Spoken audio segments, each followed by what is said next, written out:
I think there's one key component that we haven't spoken about yet. You found God about 1.5 years ago. Yeah. Let's talk about that experience. I grew up Lutheran, right? I was sent to school 1 through 8, church every Sunday, every Wednesday, studied the Bible, finished high school and then joined the military, and all that happened. And I didn't ever give up God. I gave up everything I was supposed to do while knowing God. And I kept that until about 1.5 years ago, thinking I'm going to hell anyway, right? I've killed people. And I told Jen that. I was like, you know what?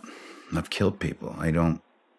Thou shalt not kill. I've done that. That's a commandment. And she brought it to my attention because she's reading the Bible and studying the Bible.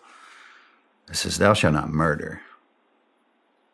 And I never knew that difference. And that literally gave me hope that I wasn't damned, that, God hadn't rejected me. And I know he never, blah, blah, blah, and ask for forgiveness and you're good. It's hard to tell yourself that. And then I started feeling better. I started reading more. I started listening to podcasts, describing the Bible, and I started texting you, you know this, you know that? She's like, yes, I know you've done. Yes, I read that, and I know. And it just kept bringing me up and up and up. And if that's all that does, then that was amazing in itself. And just feeling that connection again with God and praying to God and feeling the differences that it makes and seeing the things that come from it and just having those feelings was a big change back for me, going back to who I was, calming me down, letting me find a space to talk to somebody, just vent and know they're hearing me. And then to feel that passion later and that love come over you. And it's just some things I've seen that have shaken me to the core, like, okay, these messages are out there, right? They're not just happening. What kind of things? God, just the numbers, different numbers I see all the time, 33, 44. I never would have noticed, ever. And then I look up, what do those mean religiously? And everyone's like, oh, it's crazy. If it's crazy, okay, it's crazy. But it's happening and I see it. And it's not just happening to me. And then things, sitting in a hot tub one night with Jen and looking up through our backyard into the dark, and we have these little, the candles just stick in the ground, the tiki torches or whatever. And one was just shaking back and forth. And Jen's like, what's going on up there? A little up by our upper deck, and there was no wind blowing, it wasn't raining, it was still. And this tiki torch is shaking back and forth. And I looked up at it, and I was like, oh God, that's weird, what's going on, And we had been talking about something deep in the hot tub. I don't even remember what the topic was. And this was, to me, was a sign. I looked up and I looked at it and I was like, oh, come on, And then I looked around and I'm like, oh, it's no wind blowing. What would be making that shake? And I just screamed, stop. And it literally stopped, dead in its tracks. And I looked around and I go, no freaking way. I go, okay, I'm inside now, And it was one of those things that made you nervous at first, scary at first. And then you realize, at the time, it was like we were talking about something that broke us from that conversation and stopped it. And I don't think we ever re-entered it, and it just brought us to another connection of what was that? That was a message, wasn't it? To looking at things, like both my parents are deceased now, and my father, the cardinal connection, red birds. And I'd never seen a cardinal in our yard, even though we're in St. Louis where the cardinals are, apparently. And now they flood through our yard. They're all the time flying up. When I just talk to him, oh, hey, Dad, what's up? And it just makes me feel better. To where my dad was into owls, owl rings. He always wanted an owl ring his entire life. They couldn't afford it. And shortly before he died, my mom finally bought him one. They had the money. And I have that ring at home, and now we've had owl landing in our backyard every night. Thank goodness he's eating our moles, but he lands in the backyard every night and just kind of looks around and we talk to him, To now there's 2 owls that come up and sit every night on a branch and hop down in our yard and hop around, look at us. We put our dogs inside so they don't chase them. And then they just hop around our yard and fly back up in a tree and stare at us and start squawking and screaming. And I'm like, this is crazy. This is crazy. And if you ignore these messages, you might as well ignore every message, right? From anybody. And I just started getting that overwhelming feeling of people, well, society nowadays seems like they're turning away. And nothing good's coming from it, right? Nothing good is coming from it. And when you have a book that's been written, it's the oldest book that this many people still follow and believe, how can you deny that, right? Non-believers, why bother? Why waste your time? It's not my job, right? God did that. There's preachers to do that. And if you're a non-believer and you want to believe, by all means, believe, do some research, whatever it takes. But I don't waste my time on non-believers. I'm not that converter guy, right? I'm not the guy that goes out and preaches and, every time you come up to me, I'm not going to talk about God to you. There's people that make me nervous like that and overly religious. I don't want to push people away. If people are curious, I'll talk to them about God, what I know, and how it makes me feel and why. But I no longer have that feeling like I'm going to hell. I feel like I've been forgiven. I know that I've been forgiven. I've come clean on things, and I feel good about it. And that's a better future for me, a better outlook for the future for me. And I appreciate it. And I talk to God more now. And it's more about things of family related, and hopefully you're still making the right decisions. And I literally asking if he ever needs any help, let me know, so kind of having that relationship. Probably a lot of people freaking out right now too, hearing me say that.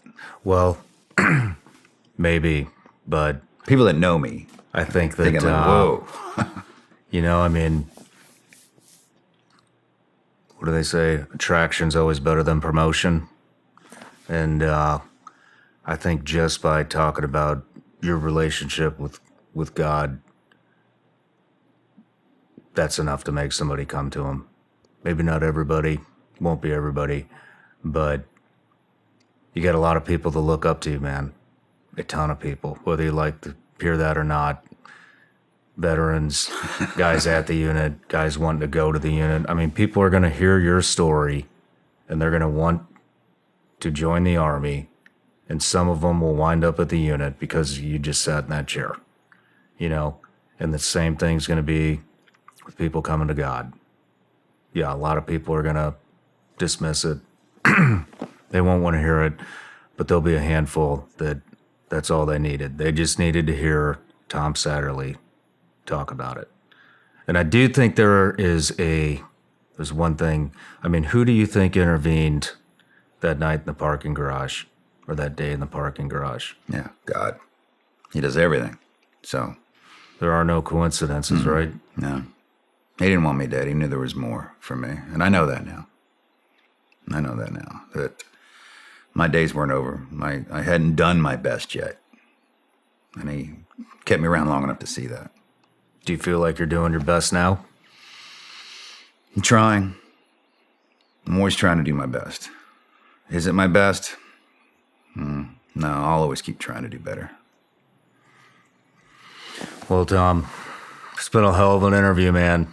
It's been a long one, and I just want to say I know it took you 20 years to even talk about what happened in Mogadishu, to come out publicly and talk about that, and I know you're tired of talking about it, and I just want to say, man, and I mean this from the bottom of my heart, it was a real honor to be able to get you here to talk about that, to document it, and then everything that came afterwards. And I just wish you and your wife, Jen, the best of luck. And you guys are doing amazing things. And thank you for your time. Thank you for being here. And it's an honor to get to know you. Thank you. I really appreciate you having us on and giving us the opportunity to share with more and reach more people. This is the opportunity we've been looking for, to reach as many people in need as we can. So thank you. The honor's all mine, brother. Cheers.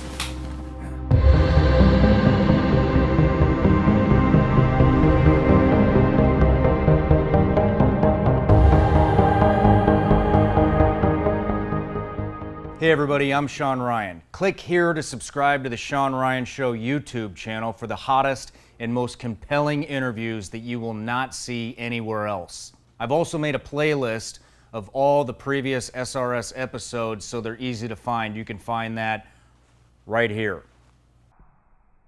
What was family life after Mogadishu? What was that like coming home to your wife? Cold. I think I was cold. That wasn't one of the great marriages that I had anyway, and it wasn't one of the more affectionate ones. It was just, but I had definitely changed. I know my first wife has passed, and she was close friends with my sister. And so I had this story in my head of her boyfriend came and I cleaned my house out with her, and she moved back, and I didn't blame her because I was never home. And it was probably 95, 94. So about a year after I got back from Somalia, we divorced. It just wasn't, my head was in never happening again, right? So I'm always at work, doing the same things at work, never home. And I'd get up, 4 in the morning and ride my bike to work. And then I'd work out. And then I'd take a shower and eat breakfast and would shoot all day, and then work out and then CQB and then ride my bike home after a workout. And just, that's late in the evening. And I'm smoked. I go to bed. We didn't talk. It was, I don't know. I didn't have the feelings to talk. I didn't have any emotions. So that just crumbled. Did you realize what was happening? No, At that point I just, I thought about work. Was there even any talk of post-traumatic stress, TBI, anything at that point? in Nothing. time? Not a thing about it. Just put your head down and get to work. I didn't tell anybody I was divorcing. It's just, I think my team knew. And I came back from a trip, I think in Israel, and my house was cleaned out. Nothing left but a lawn chair. I actually had to go get the lawn chair out of the shed in the back, and I laid in that for that night. And thought, well, the next day, it's a funny thing. The next day I got up, and my team had come over and helped me roof my house, take off shingles and start this huge pile inside the yard and then help me roof the house. Then we took off to Israel. When I came back, a friend of mine who had stayed back for school or something, I called him. I go, that crazy lady even took the shingles on the side of the house, and he had loaded them up and taken them to the dumpster while we were gone. And he's like, oh, he started laughing. He goes, that was me, man. I was like, she took it all, even the shingles on the pile side of the house. But non-existent relationship. And then that was followed up by a 2-year marriage. Two-year marriage. Yeah, that was, she ended up having, I found out she was having an affair for like probably 18 months, the 2 years we were married, because I was gone all the time. And again, it was like, all right, I got it. Later, I got a phone call one day. Some guy we were trying to hire at work. He wanted to work at work. She's like, oh, I've been having the, affair with this dude. I'm like, oh, really? I'll be home in a minute, I looked at the team guys, and I was like, all right, I'm going to go home and end this relationship, guys. And guess who it was? And I told them, and my friends were like, that's it. That dude's done. But, that's just emotional talk from my friends. And I just went home and. Another guy at the unit? Yeah. Your friends are like, I'm going to go crush that dude. I'm like, really? I mean, we all know who we are, right? I mean, when it happens to us, it's different, in question form. So it's that judgment that we give on everyone else, yet we're doing the same thing, right? Yeah. We're doing the same things at the time. So got married a third time, and that's when I had a child. And I thought that would make it better. That's your son? Yeah. What's his name? Thomas. And I thought having a kid would make it better. And it was one of those, as soon as she gave birth, I went to Bosnia.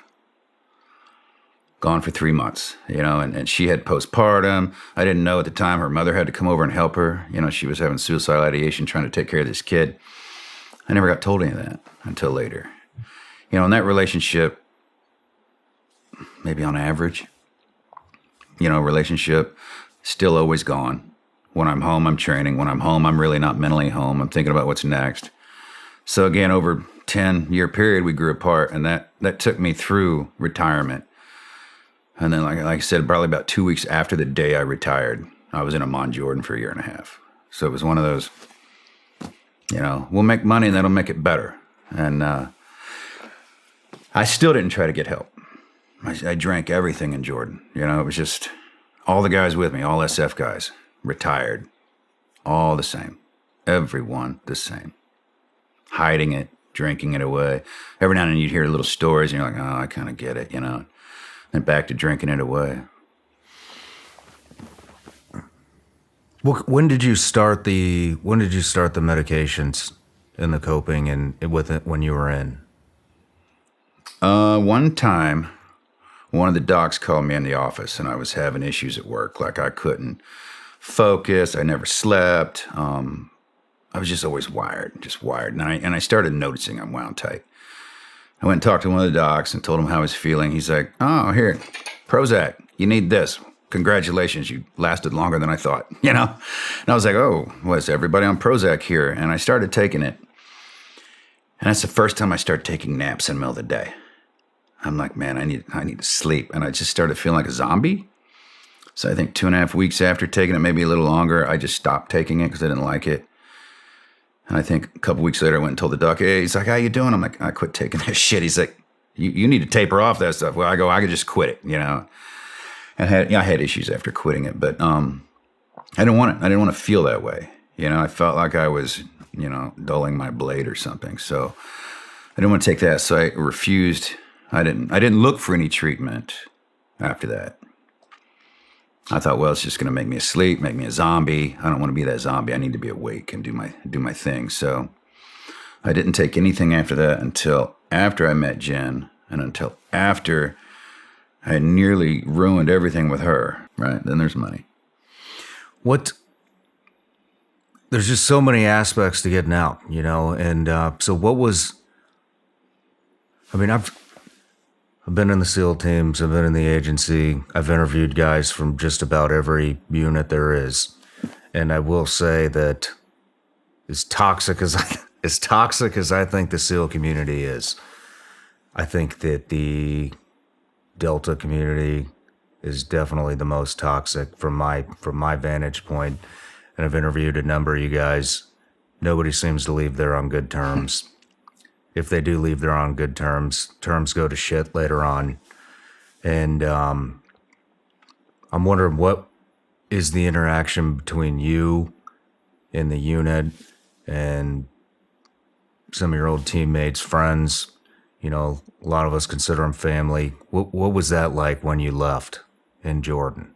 And you're hearing the guys, everything from the way you left to hearing the guys go on and do more missions and more missions. I mean, I know what that's like too. How did that affect you? It broke me down. It was like a boot in the ass on the way, you know, jumping off that fast-moving train, and you get assisted with a boot in the ass. And then you realize that train's gone. Your tribe's gone. Everything you did is gone. And you feel betrayed at the end, and it crushes everything you've ever done. I felt completely worthless. I felt like a fraud. I felt like I'd let the unit down still. You know, I let the unit down, man. You know, how dare I? And it was never self-directed feelings. You know, I don't think any of us had those out there. It's all cutthroat. It's all comparison when you're out there. How good is that person? I need to do that. I need to be better than that. The competition was relentless, and it just drives you through the roof. And I realized every day, I told myself I needed to be better. My mind hears, you're not good enough. And so I just didn't realize down the road that, man, I'm putting a lot of pressure on myself. I'm trying to do these things. You know, even though I'm no longer in the unit, I'm still trying to be better than whoever's around me as much as I can. And I don't think I was being a good leader. I was running the whole organization, but when you bring in the right people, they run themselves pretty much. I think I was burning out. I was getting tired, you know, probably over drinking. Well, I was over drinking. It's probably what making me was tired. And I didn't have the love in the job anymore. It was just going downhill. And I just could feel myself sinking into this hole in the earth and just going away and being irrelevant.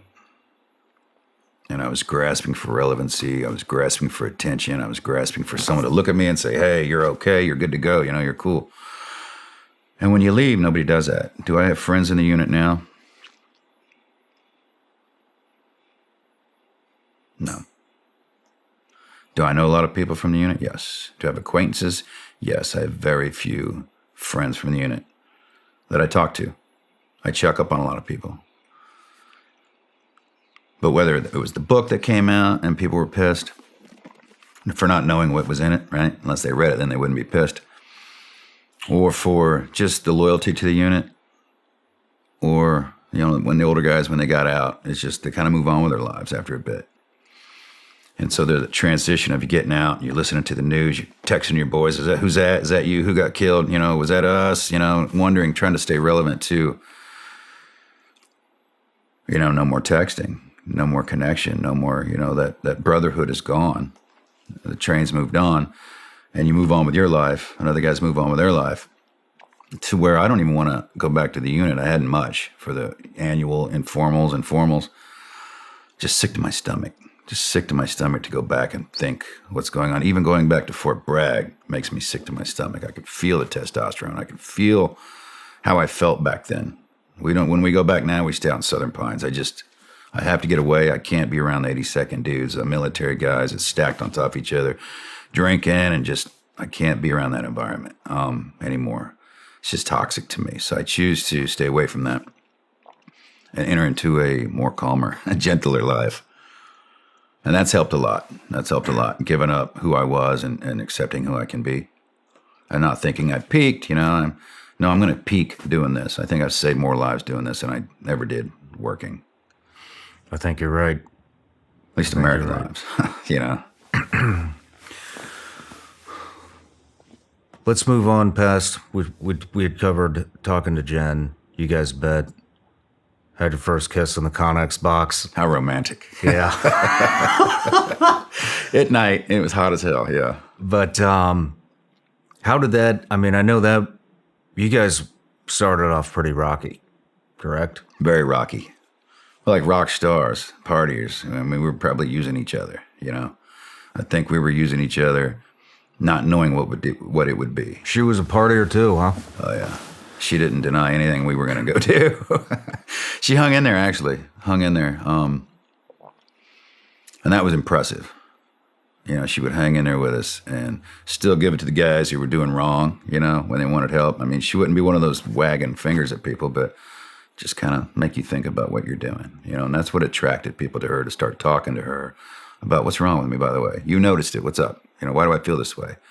More like a den mother for the guys, the SEALs on target, the controllers, and the SEALs who stayed around and had seen her before on a different, set up a different iteration. Hey, Jen. They always remember the blonde hair girl, hey, Jen, I was with her. Nobody wants to talk to Tom, but that attracted people and her demeanor, and they just started sharing their stories with her about their family and wanted to propose to their girlfriends, and she got to know them, and then they wouldn't come back from deployments. She'd ask around, hey, it's team 4, where's Bob? Bob didn't make it, Where's Mike? And Mike didn't make it, he was with Bob, and it just happened over and over again. And it just one of those days, as our relationship grew, she decided, I can't prepare people to go to war anymore. I have to help them come home. So she pulled out of that job and started working on our nonprofit, building it from scratch, not knowing what we were doing. Well, I continued to work so we could eat food while we did it, and then started from there, just trying to help others. At what point do you think you hit your lowest? What point in time did you hit your lowest point? Was it after meeting Jen, or was it before? My wedding night. Your wedding night. Let's hear about it. I screwed that up too. The wedding day was going well, Savannah, Georgia. Our small group of former employees would be there. They were around. We decided to get married on Tybee Island, get on Tybee Beach at sunset. And we didn't want anybody there. We didn't want our friends there. We didn't want them on the beach. We wanted it private. We'd link up with you later, and have drinks. So we got dressed early, drove down to Tybee, probably had a drink before we left. Pulled over to another bar that we used to hang out, had a shot, pulled down to another bar on the way. Probably both of us were nervous as hell. Because we were planning on getting married overseas somewhere, a destination wedding, Bora Bora, something like that. We were looking to buy a house together in St. Louis, because I still lived in Savannah. And they wouldn't give us the loan for the VA unless we were married. And it was supposed to close on a Monday, blah, blah, blah. So I had to go to the courthouse and get a marriage certificate on a Friday. So the next Saturday we could get married, and then Monday we would close, kind of deal. Ended up all being rushed. So there was stress there.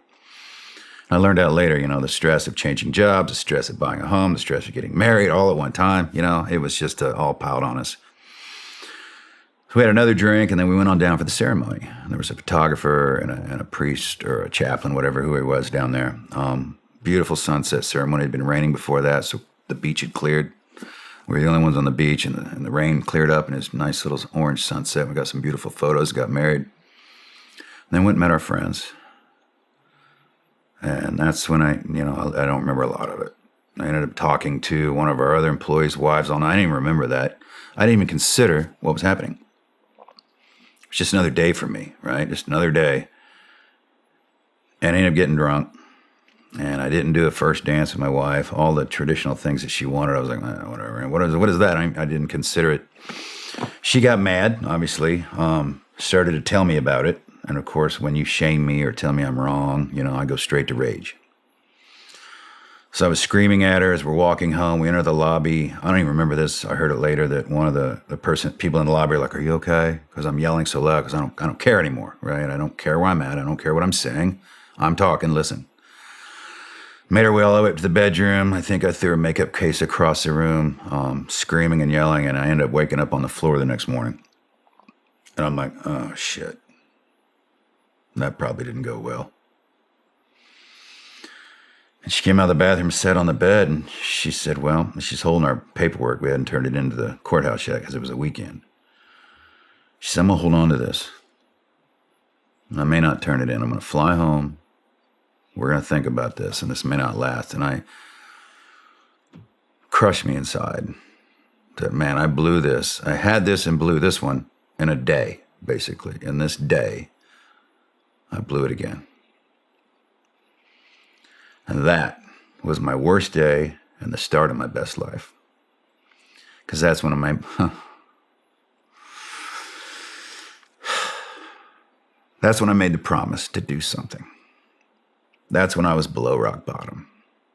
That's when I realized I had crushed the person that I loved so much, and I knew that I loved her that deeply. And I crushed her, and I saw in her face. I felt like nothing. That was my worst. How long did she go home for? Well, she lived there. So she told me on a Sunday, we sat on a bench on the beach, and we talked a long time. And she said, I'm just going to go home, think about this, and I'll let you know. And then it wasn't long. I don't know if it was Sunday. She told me that she probably wouldn't, but she would think about it, or if she let me sit on that for a couple of days. And she finally told me, you have to get help or I'm gone. You have to do something or I'm leaving. And then with my back in the corner, I came out fighting. I went and found a counselor that day, Monday. I think that Monday, I made an appointment. And it was Eric Clapton's old coach or whatever. And he knew. He knew what was up. And for the first time, I was told, I had post-traumatic stress. I wasn't an alcoholic. I was a problem drinker. I was I could be helped. And here's some tools to manage your anger, because it was all anger management for me. That's what I thought. And so that started me picking up these little tidbits of what to do if I started to get angry. And I'd go back to work, and, my coworkers, like, they always don't talk to Tom before 11. He's grumpy, just don't talk to him. And I was, because I was drunk the night before, and I'm hungover at work, and I'm about 11, the deal. I'm like, oh, okay, maybe I'll drink again tonight, after promising I'll never drink again. And they started noticing a little change. It's like talking to Jen, like, what's up with Tom? He's coming up with these weird sayings and not getting mad, and he's a little bit different. And it felt good. It felt better, So Jen obviously decided to stick around. And then she got busy. Okay, what's next? What's next? You're not done yet. I'm like, I'm all better now, right? I'm not angry, but she knew I wasn't. So we went into the transcendental meditation, right? And that was just a little woo-woo-y for me at the time, a little early for that, but it worked. It helped slow me down again. It helped bring me back in again. And then I started doing other modalities, which helped me sleep a little more, managing my drinking, from drinking at all to... There's one more thing that I want to hit. It's a dark subject, and that's... I know you had at least one suicide attempt. Are there more? How many? I don't know. Did you always have it planned out? No, it was anger-based. What would trigger it? Shame. From something I did. From hurting Jen. Yeah, and hurting Jen in any way would, when put into my face, when brought up, or when I calmed down and realized, I would feel so horrible that I wanted to get away from it so fast that I started telling myself, milliseconds, you're worthless, your time here's over. You've done your job, you're a warrior, that's all you're here to do. Don't ruin this woman's life. That day, we were working together. It was all right. I was feeling down. You know, I wasn't talking to my son. I was trying. I was divorcing. I knew that was going to be another cash windfall for somebody else other than me. I knew what was coming, and I'm still trying to work. And we wrapped up that day. Had two friends in the back seat, right? We've been riding for a while together, and they didn't know.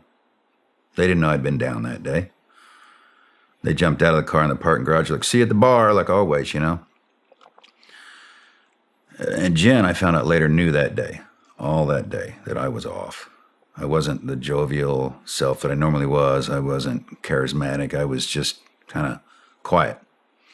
That whole day was my son's, thoughts of my son were weighing on me.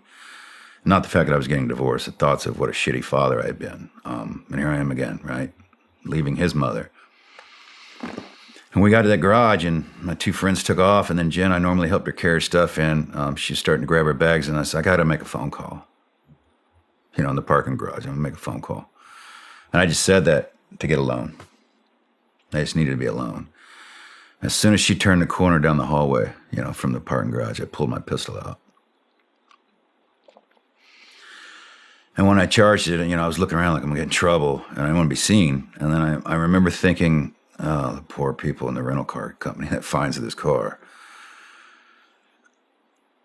And I remember thinking, I hope I do this right, because I don't want to end up, you know, just screwed up and have somebody have to take care of me and wipe my mouth all the time. And I just, my phone starts vibrating and ringing, and I'm ignoring it. And I'm not thinking of war. I'm not thinking of anybody that died. I'm just thinking of what a loser I was. And I was hoping I could do it, you know, and the phone kept going off, and I finally picked it up to look, like, God. And all I saw was a bunch of stuff, a bunch of missed calls, and I saw something, you're late. And when I saw you're late, I went right back to work. I'm like, I'm never late. I'm never, ever late. You know, plus or minus 30 seconds anywhere in the world, right? And I'm like, I'm never late. Clear my pistol, put it back in my bag, and grabbed all my stuff and went running down, you know, like, what am I late for? And she's like, well, let's just go have a seat, you know, and talk. We went and sat in the corner. Everybody else was getting drunk over here. We went and sat in a dark corner and just talked for a long time. I didn't tell her.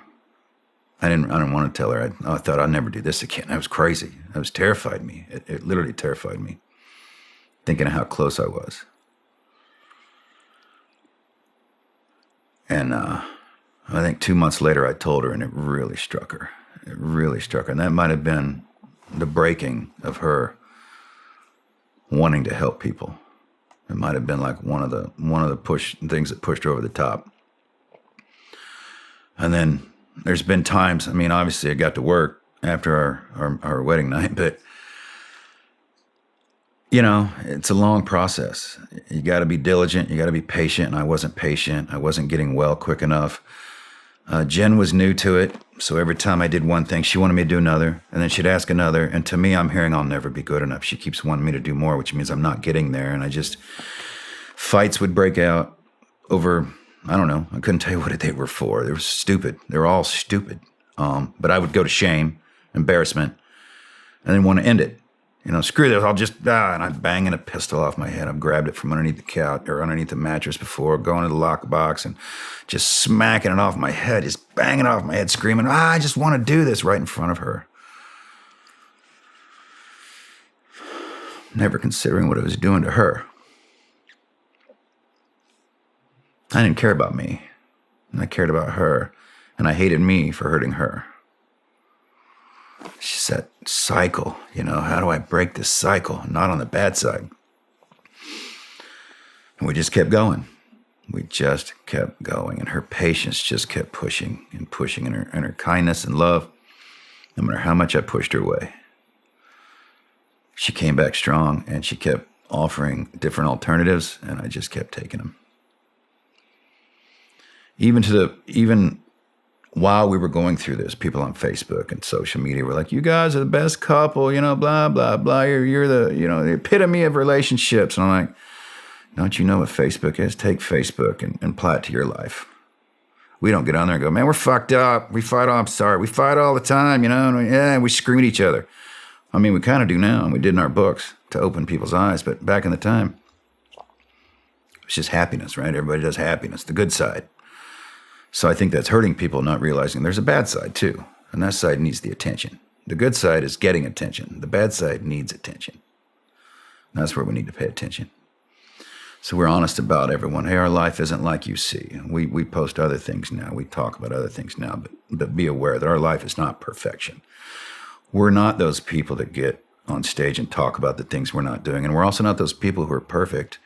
I think we were told I was told one time, we were told that I'm going to video you guys talking to each other and fighting, and I'm going to play it back for you so you realize what you say on stage you don't do.